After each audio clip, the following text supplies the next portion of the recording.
Hello, dear students.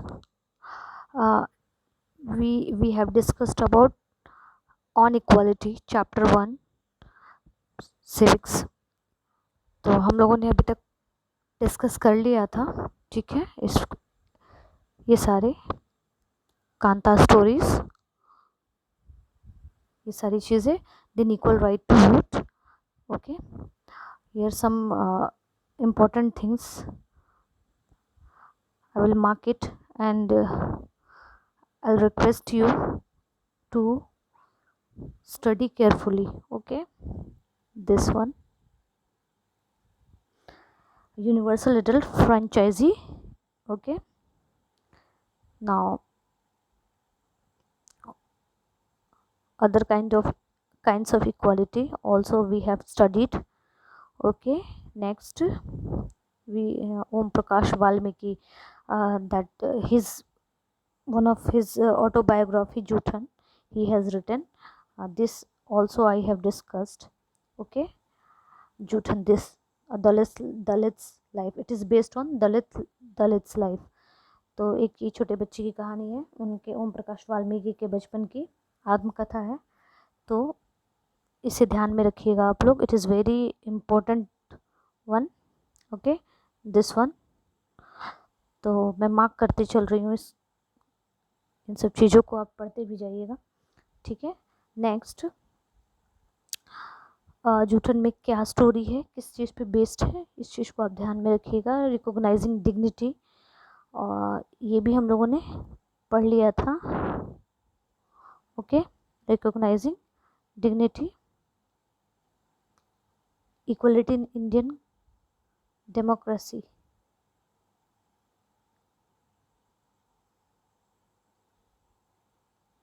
यहाँ से हम लोगों को पढ़ना है. तो यहाँ पर हम लोगों ने एक स्टोरी पढ़ी थी, रिकॉग्नाइजिंग डिग्निटी. इसमें बहुत सारे मैंने क्वेश्चन भी पूछा था आप लोगों से, ठीक है. तो आई होप कि you people are able to give answer of all those questions. That was based on the casteism and the type of casteism we the people faced in India. तो एक बार हम इसको फिर से रिमाइंड कर लेते हैं, ठीक है. We have understood by now the caste we was born into the religion we practice, the class,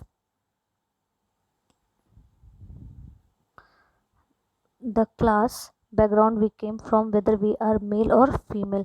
These are often the things that determine why some people are treated unequally. Om Prakash Valmiki and the Ansari are being treated unequally on the basis of difference and religion, ठीक है.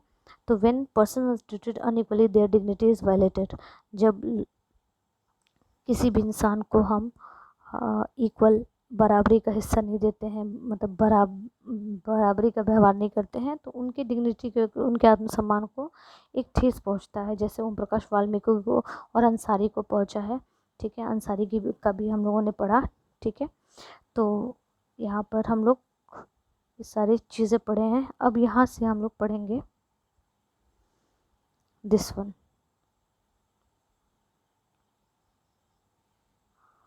Okay, so let's start here.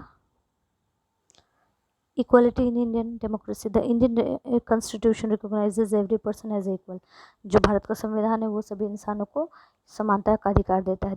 This means that every individual in the country, including male and female person from all caste, religion, tribes, educational and economic background, are recognized as equal. This is not to say that inequality ceases to exist. It doesn't. But at least in democratic India, the principle of the equality of all persons is recognized. While earlier no law existed to protect people from discrimination and ill treatment, now there are several that work to see that people are treated with dignity as equals. तो यहाँ हम लोगों ने पढ़ा कि equality in Indian democracy, हमारे भारत में इस इक्वलिटी को किस तरह से समझा जाता है, किस तरह से लिया जाता है. तो इसके लिए पहले कोई लॉ नहीं था, लेकिन जो हमारा इंडियन कॉन्स्टिट्यूशन है वहाँ से हर एक इंसान को समानता का अधिकार दिया गया है.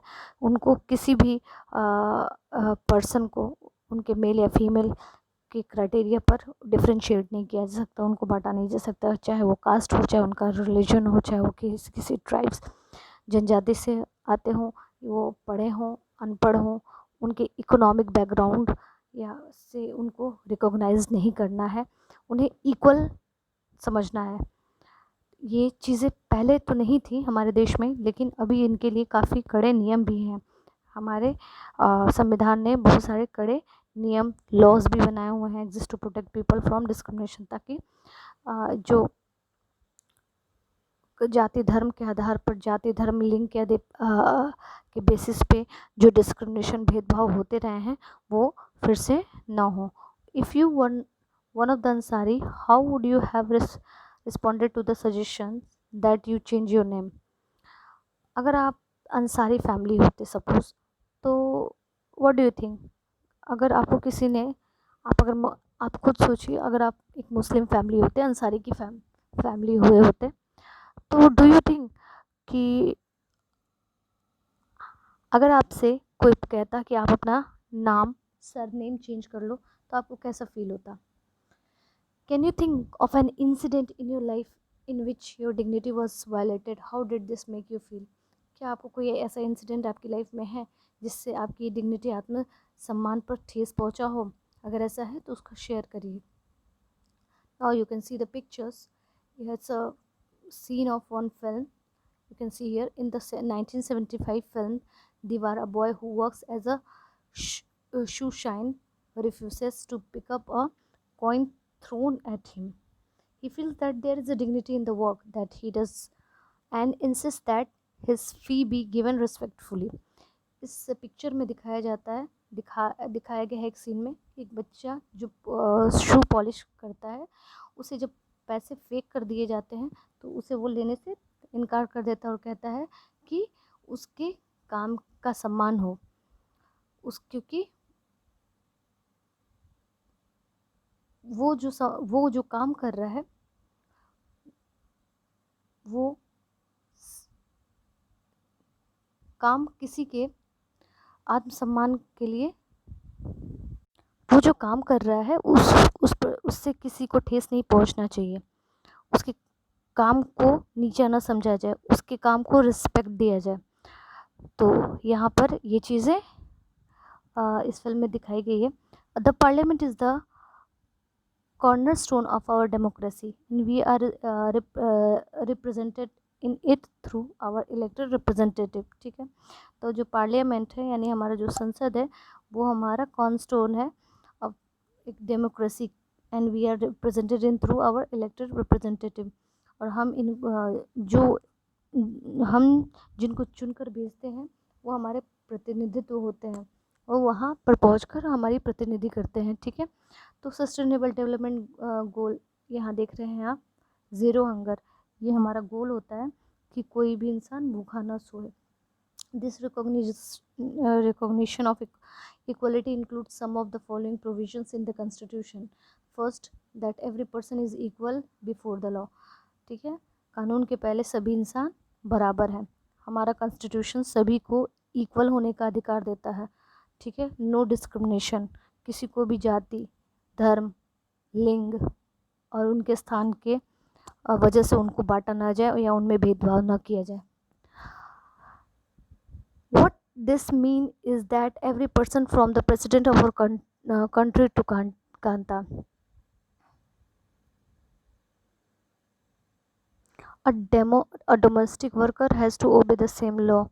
Second, no person can be discriminated against on the basis of their religion, race, caste, place of birth, or whether they are female or male. Third, every person has access to all public. Here, it's a very important thing you have to understand. Okay, तो हमारा जो कानून है वो हमें समानता का अधिकार देता है और उसमें ये कहा जाता है कि a domestic worker has to be obey the same law। चाहे कोई अगर देश का प्रधानमंत्री हो, राष्ट्रपति हो या कोई डोमेस्टिक वर्कर हो, सबको जो इंडियन कॉन्स्टिट्यूशन द्वारा बनाए हुए लॉ हैं उसको फॉलो करना है। ठीक है, और किसी भी इंसान को उनके जाति, धर्म, रंग, रूप, उनके रिलीजन, उनके प्लेस ऑफ बर्थ, जन्म स्थान या फीमेल मेल के हिसाब से उनको डिस्क्रिमिनेट नहीं किया जा सकता। ये सेकंड थिंग था। थर्ड था every person has access to all public places including playgrounds, hotels, shops and market. जो थर्ड है, हर एक पर्सन को ये अधिकार है कि वो कहीं भी जा सकता है और आ सकता है। जैसे कि पहले के ज़मानों में जो छोटे जाति के लोग थे वो कुएं से पानी नहीं भर सकते थे, उनका नदी अलग होता था। तो इस तरह की चीज़ें उनके साथ की जाती थी, भेदभाव। लेकिन अब ये चीज़ें हट गई हैं। तो अब क्या हो गई हैं कि कोई भी इंसान कहीं भी जा सकता है including playground, hotels, shops and markets. All person can be publicly available, wells, road and bathing ghats. Fourth, untouchability has been abolished. जो पहले जो अस्पृश्यता था वो अब ख़त्म हो चुका है। The two ways in which the government has tried to implement the equality that is guaranteed in the constitution, first through laws and second through government programs or schemes to help disadvantaged community। तो दो तरीक़ों से government ने जो लोग पिछड़े थे उनको इक्वल करने की कोशिश की है, उनको समानता अधिकार देने की कोशिश की है। वो ये है कि एक कॉन्स्टिट्यूशनली उनको राइट है, और दूसरा है कि उनको जो गवर्नमेंट प्रोग्राम्स होते हैं, स्कीम होते हैं, उनको अलग से एडवांटेज। जिन लोगों को एडवांटेज नहीं मिल पाया है उन लोगों को ज़्यादा से ज़्यादा अवसर उपलब्ध हो। There are several laws in India that protect every person's right to be treated equally. बहुत सारे ऐसे लॉ हैं इंडिया में जो